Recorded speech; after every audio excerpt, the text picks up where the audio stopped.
Hey y'all, so you may notice I'm in a bit of a different surrounding. I am here at a park in Los Angeles and I was hiking and I just was like, it's so beautiful. It's no better place to record this video right now because I want to talk about some things that are real, right? On social media, sometimes we get caught up in the glitz and glams, we get caught up in the perfect selfies and telling and creating this life that looks perfect. But in reality, a lot of us have a lot of different challenges or hardships that goes on behind the scenes. And so I kind of wanted to shed some light on that as it relates to my story on how I came to the West Coast, because I know that even for myself, I didn't show everything that was going on behind the scenes. Trust me, it was some moments where I was like, well, I never wanted to go home. So it was never, I guess it was never that bad, but it was some moments where I was like, man, is this gonna work? Like, what am I gonna do type thing? So here's the story. Moved out to Los Angeles in 2013, September 2013, with one of my good friends, his two sons and his brother. He, love him, but he kind of set me up a little bit because he told me he had a place out here already. I was planning on going to Las Vegas to stay with my cousin and until I figured it out in LA, because Las Vegas is only about a 3.5 to 4 hour drive from Los Angeles. So I was like, hey, I can go back and forth and I can find a place and get a job and all of this stuff, right? Kind of glad it didn't happen that way because I definitely would have got comfortable. But everything was meant to happen the way it was supposed to happen. With that being said, while I was living here in LA, when we first moved out, we were living in the valley. I was sleeping on the floor in this 2-bedroom.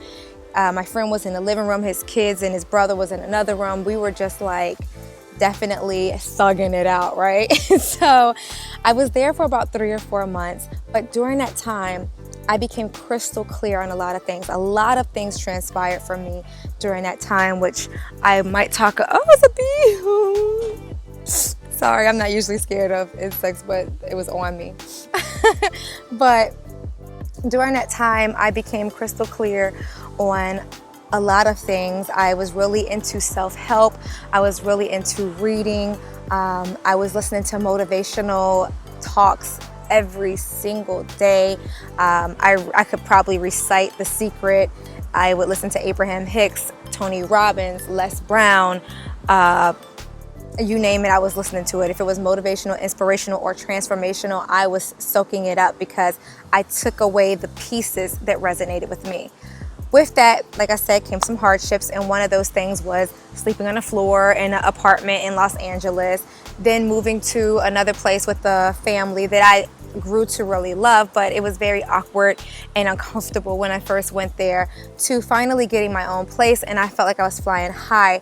During this time, I actually, and I'll kind of go into another video on how I got some of these projects that I worked on, between working with Ryan Seacrest Productions, between working with ABC, ABC as in the network ABC, on the show, on the TV show Scandal, and getting to audition for the Tupac film that's going to be coming out soon. So I'll talk about that in another video because that's kind of more of like the law of attraction. But this one, I want to talk about the real stuff that happened that wasn't so gravy, that wasn't so glamorous, right?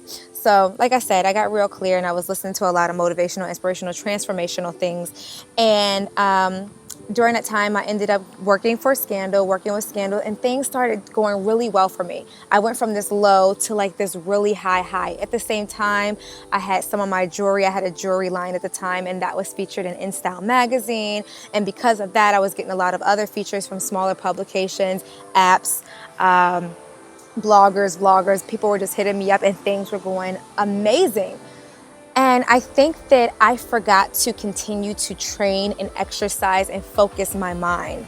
I forgot to keep that vision, to remember that this didn't just come from nowhere. It came from the work that you put in by believing, by focusing, by taking action, by being very intentional in the things that I was out here setting forth to do. And I hit rock bottom. I don't even know. I'm not typically a person that's bad with money, but I was living in my own place in Hollywood, and it came a month where I was like, oh my gosh, I don't even have any more money. And I kept my place in Hollywood, but I literally went to Vegas and started working in Vegas, cocktailing for about a year. Ended up staying, I got rid of my place after 4 months because I realized I was going to be there a little longer than I anticipated. Ended up being in Vegas for a year and 4 months. I love Vegas for what it helped me with at that time, but it definitely wasn't a place that I ever wanted to really be, and definitely didn't want to stay. But I do appreciate it for what it did for me, for how it helped me out and got me back on my feet.